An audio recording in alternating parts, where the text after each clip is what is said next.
Welcome to pin point friends once again. आज मैं फिर से एक बार आप लोगों के सामने निफ्टी का एनालिसिस लेके आया हूं। आने वाला हफ्ता में निफ्टी में क्या हो सकता है, क्या क्या पॉजिटिव और क्या क्या नेगेटिव पॉइंट्स देखने को मिल रहे हैं, इसी के चर्चा के ऊपर आऊंगा।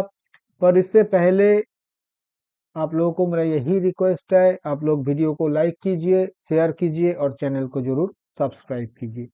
फ्रेंड्स, पिछले हफ्ता मैंने जब आप लोगों के साथ एनालिसिस किया था, उस वक्त निफ्टी कुछ 22,050 के आसपास था। तो और उस वक्त एक 21,930 के आसपास का लो भी था उस हफ्ता का।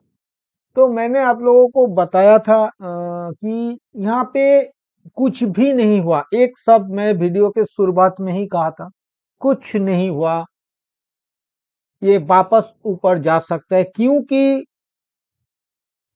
ऐसा है, ये जब तक नीचे 21,700 को नहीं काटता है और ऊपर में 22,800 को नहीं काटता है, इसमें कुछ देखने को नहीं मिलेगा, कुछ भी नहीं होगा। वीडियो लंबा नहीं करूंगा, मैं बताने का कोशिश कर रहा हूं। पिछले 5 महीने से आके हर हफ्ता एक ही बात कह रहा हूं।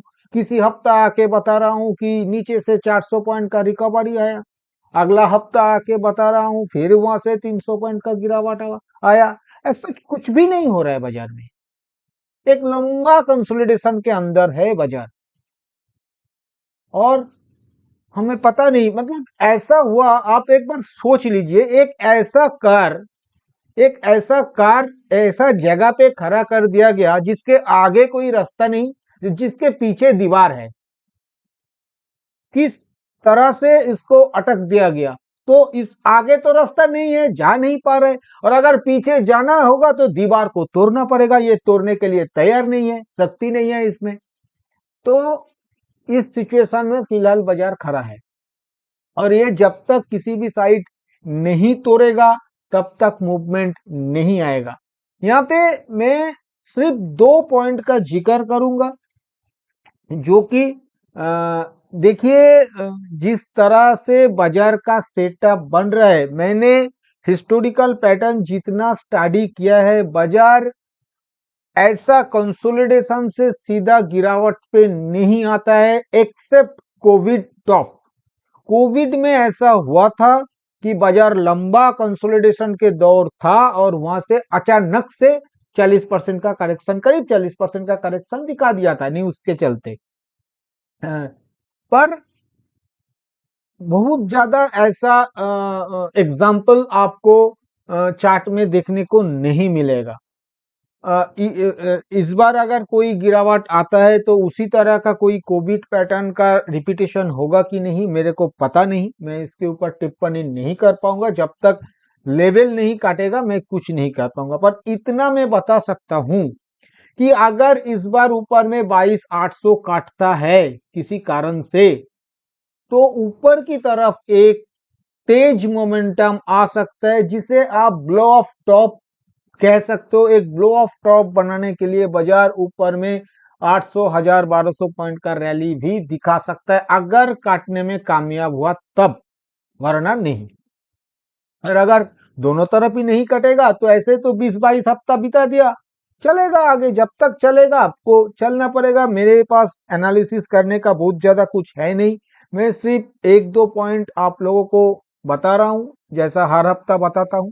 यहाँ पे उसी चैनल के अंदर प्राइस है, चैनल के मिडिल पे है। ऊपर जा सकता है, ना भी जा सकता है, नीचे भी आके तोड़ सकता है। ये डेली चार्ट का एनालिसिस कर रहा हूं। जहां तक मूविंग एवरेजेस सेटअप का जिक्र किया जाए, 20-50 के अच्छा खासा नीचे टाइम बिता के फिर से 20-50 के ऊपर चला गया, और 50 तो राइजिंग था, 20 फॉलिंग था, उसको भी राइजिंग कर लिया। डेथ क्रॉसओवर करने पे आया था, बिल्कुल उसी जगह से बाजार को घुमा दिया गया। तो फिर से 20 राइजिंग हो गया, और अभी प्राइस दोनों के ऊपर है। कोई ऐसा सिग्नल नहीं है नीचे जाने का। इसके साथ अगर आप 200 का बात किया जाए, 200 तो कभी टेस्ट होगा कि नहीं, ये मिलियन डॉलर क्वेश्चन है, जिसका उत्तर अगर मेरे पास होता तो मैं मिलियन डॉलर का मालिक बन जाता। तो है नहीं, और मिलियन डॉलर का मालिक बनने का सवाल भी नहीं है। तो इसके साथ फ्रेंड्स जहां तक फिबोनाची रिट्रेसमेंट लेवल का जिक्र किया जाए, ये जो पूरा फॉल आया था ऊपर से नीचे तक करीब 975 पॉइंट का आसपास का फॉल देखने को मिला था। मोटा मोटा 1000 पॉइंट मान सकते हो आप लोग इस स्विंग में। ऐसा ऐसा पिछले बार भी हुआ था, उसके पहले भी 700-800 पॉइंट का हुआ था, हो रहा है, चल रहा है। तो ये स्विंग का 61.8% गोल्डन रिट्रेसमेंट लेवल, जो कि एक अहम रेजिस्टेंस होता है, जिसे काल निफ्टी टेस्ट किया था, जो कि है 22,422 पे काल टेस्ट किया, आज उसको तोड़ के क्लोज करके निकल गया। तो ये भी आपको पॉजिटिव मानना पड़ेगा डेली चार्ट के ऊपर। इससे देखिए, अगर चैनल के अलावा भी अगर पिछले 3 बॉटम को लेके एक ट्रेंड लाइन ड्रॉ किया जाए, तो वो ट्रेंड लाइन भी रेस्पेक्ट हुआ है क्लोजिंग बेसिस पे। तो कहीं पे दिक्कत तो कुछ है ही नहीं।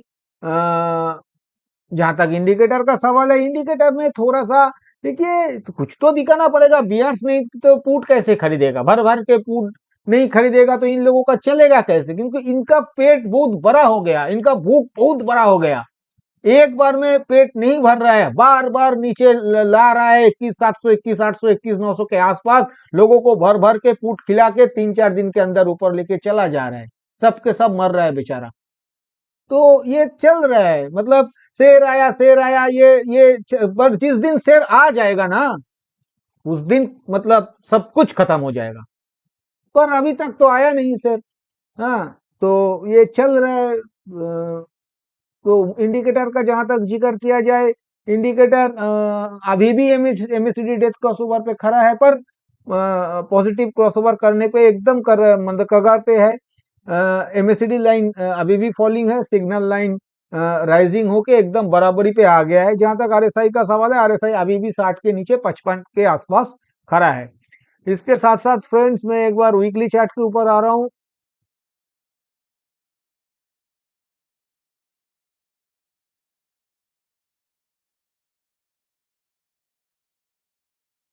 वीकली चार्ट में फ्रेंड्स जो देखने को मिल रहा है, यहाँ पे देखिए, lower top lower bottom formation है चार्ट पे। क्लोजिंग भला ही अच्छा खासा पॉजिटिव हुआ। कैंडल देखने में एक ग्रीन मारूबोजू लग रहा है, फिर भी यहाँ पे लोअर टॉप लोअर बॉटम वाला फॉर्मेशन है जो दिख रहा है अभी भी। तो जहां तक मूविंग एवरेजेस का जिक्र किया जाए फ्रेंड्स, मूविंग एवरेजेस 20 को इस सप्ताह में भी टेस्ट किया गया, सपोर्ट लिया गया। 20 आहिस्ता आहिस्ता फ्लैट होने का कोशिश कर रहा है, पर 50 अभी भी राइजिंग है। पर प्राइस दोनों के ऊपर है, दिक्कत कुछ नहीं है। दिक्कत जहां पे है वो ही इंडिकेटर पे, जिसको दिखा के हम लोगों को पुट खरीदवा जाता है। तो यहाँ पे एमएससीडी फॉलिंग है, एमएससीडी लाइन सिग्नल लाइन दोनों फॉलिंग है। स्प्रेड भी देखिए आहिस्ता आहिस्ता बढ़ता ही जा रहा है। ये वीकली चार्ट है, भूलिएगा मत। और आरएसआई का हालत तो देखिए, हर बार बाजार हायर बॉटम बना रहा है, हर बार आरएसआई लोअर टॉप कर रहा है, लोअर बॉटम कर रहा है। तो देखिए, जो सीखा है, जो बुक में पढ़ा है, उसके चलते तो ये बोलना पड़ेगा डाइवर्जेंस है यहाँ पे। पर प्ले होगा कि नहीं, ये तो बुक में बताया नहीं गया कि डाइवर्जेंस प्ले होगा कि नहीं होगा, देखना पड़ेगा आगे। यहाँ पे एक पॉइंट में आप लोगों को बताऊंगा, वो एक मैं यहाँ पे बोलिंजर बैंड एक बार ऐड कर रहा हूं। बोलिंजर बैंड ऐड करके मैं आप लोगों को दिखाने का कोशिश कर रहा हूं। बोलिंजर का हालत देखिए, अभी अपर बैंड और लोअर बैंड में डिस्टेंस कहाँ पे आके खड़ा हुआ है, उसको एक बार मतलब देखने का कोशिश करिए। यहाँ पे लोअर बैंड खड़ा है 21,461 पे, और अपर बैंड खड़ा है 22,770 पे। तो ये मोटा मोटा हो गया 1300 पॉइंट से भी नीचे। तो 1300 पॉइंट से नीचे बोलिंगर का दोनों बैंड आ चुका है। इसको तो इसीलिए मैंने आप लोगों को कहा अभी अभी कुछ देर पहले कि ये अगर ऊपर कटता है तो ब्लो ऑफ टॉप लगाने के लिए जा सकता है, नीचे कटेगा तो उसका बात आगे करूंगा जिस दिन कटेगा, क्या होगा क्या नहीं होगा। पर ये बोलिंजर एक बार प्ले होने का चांसेस मेरे को लग रहा है बहुत ज्यादा हाई है, क्योंकि जब जब ऐसा सिचुएशंस होता है, मैं एक दो बताने का कोशिश कर रहा हूँ यहाँ पे। देखिए ये मिड ऑफ नवंबर 2023 में एक बार 1100 पॉइंट के आसपास बोलिंजर आया था और वहां से बाजार करीब 3000 पॉइंट का ऊपर का रैली दिखा दिया, ऊपर की तरफ प्ले आउट हो गया था। एक इससे पहले एक इंस्टेंस ऐसा है कि मतलब फरवरी 2020 में यही बोलिंजर 900 पॉइंट के आसपास आ गया था, पर भूलिएगा मत उस वक्त इंडेक्स था 12,000 पे और बोलिंजर आया था 900 में। और उसके फरवरी मिड के बाद क्या हुआ 1.5 महीना में सबको पता है। यहाँ पे भी जब ऐसा हुआ था वहां पे इंडेक्स 19,000 का था, 19,000 का इंडेक्स में ये 1100 पॉइंट का मतलब अपर बैंड और लोअर बैंड का डिस्टेंस 1100 पॉइंट का था, मोटा मोटा मान लीजिएगा तो करीब 6% के आसपास।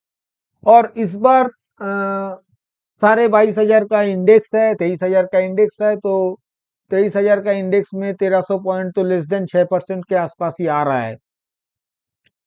मतलब बहुत कम ऐसा देखने को मिलता है, और मिलता है तो उसके बाद वो प्ले आउट भी होता है, पर ये कभी नहीं बताता है कि ये किस तरफ प्ले होगा, नीचे की तरफ होगा या ऊपर की तरफ होगा।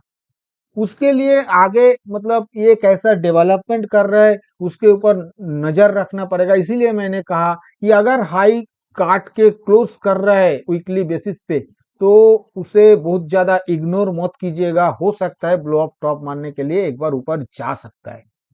और अगर ऐसा नहीं हुआ किसी कारण से, ये बॉलिंजर का जो लोअर बैंड है उसको पकड़ने का कोशिश किया, तो फिर अ, वो तो भगवान मालिक है सब कुछ का। तो ये मोटा मोटा वीकली चार्ट के ऊपर देखने को मिल रहा है।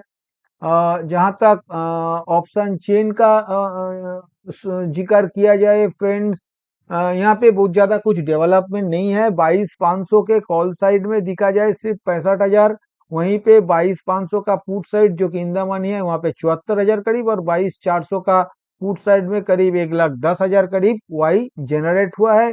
वहां पे 22,600 का कॉल साइड में 22,000 बहुत ज्यादा है नहीं, तो माइल्डली ऑप्शन चेन बुलिश ही नजर आ रहा है। फ्रेंड्स, अभी मैं आऊंगा कंक्लूजन के ऊपर। कंक्लूजन के ऊपर आने से पहले मैं आने वाला हफ्ता के लिए सपोर्ट और रेजिस्टेंस का जिक्र करूंगा। आने वाला हफ्ता के लिए नीचे जो पहला सपोर्ट देखने को मिलेगा वो 22,300 पे, दूसरा सपोर्ट देखने को मिलेगा 22,050 पे, और तीसरा सपोर्ट देखने को मिलेगा 21,850 पे। ऊपर में पहला रेजिस्टेंस देखने को मिलेगा 22,600 पे, दूसरा रेजिस्टेंस 22,800 और तीसरा रेजिस्टेंस 23,000 पे।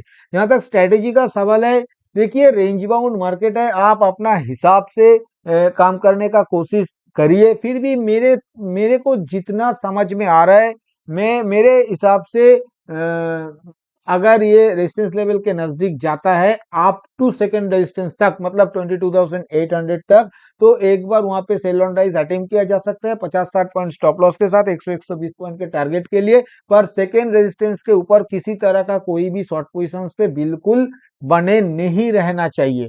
जहां तक ब्रेकडाउन सेल का सवाल है, मेरे ख्याल से किसी भी सपोर्ट टूटने के बाद ब्रेकडाउन सेल लेना चाहिए 50-60 पॉइंट स्टॉप लॉस के साथ 100-120 पॉइंट के टारगेट के लिए। जहां तक बाइंग का सवाल है, बाइंग बाय ऑन डिस मेरे ख्याल से अवॉइड करना सही है। ये देखिए ये मेरा मानना है, आप लोग कर सकते हैं पर ये मेरा मानना है। जहां तक ब्रेकआउट बाई का सवाल है, ब्रेकआउट बाई लिया जा सकता है किसी भी रेजिस्टेंस काटने के बाद 35 टू 40 पॉइंट स्टॉप लॉस के साथ 75 टू 80 पॉइंट्स के टारगेट के लिए ब्रेकआउट बाई अटेम्प्ट किया जा सकता है, पर मामला रिस्की होगा, इसको ध्यान में रखते हुए करना चाहिए। स्टॉप लॉस ट्रिगर होने का चांसेस बहुत ज्यादा हाई रहेगा, रिस्की एंड स्मार्ट प्लेयर ही इसे मतलब कोशिश करे। फ्रेंड्स, मैंने आप लोगों के साथ इस वीडियो में जो भी चर्चा किया ये सभी मेरा खुद के एनालिसिस के ऊपर लिया हुआ मेरा पर्सनल व्यू है, ये एजुकेशनल पर्पस है, क्योंकि ये कोई बाय सेल रिकमेंडेशन नहीं है और मैं भी कोई सेबी रजिस्टर्ड एनालिस्ट नहीं हूँ, इसलिए इसके ऊपर किसी भी रियल ट्रेड लेने से पहले आप अपना खुद का फिनेंशियल एडवाइजर का सलाह लेके ही रियल ट्रेड लीजिएगा। अगर वीडियो आप लोगों को पसंद आए तो वीडियो को लाइक और शेयर करना मत भूलिए। थैंक यू दोस्तों, हैप्पी ट्रेडिंग।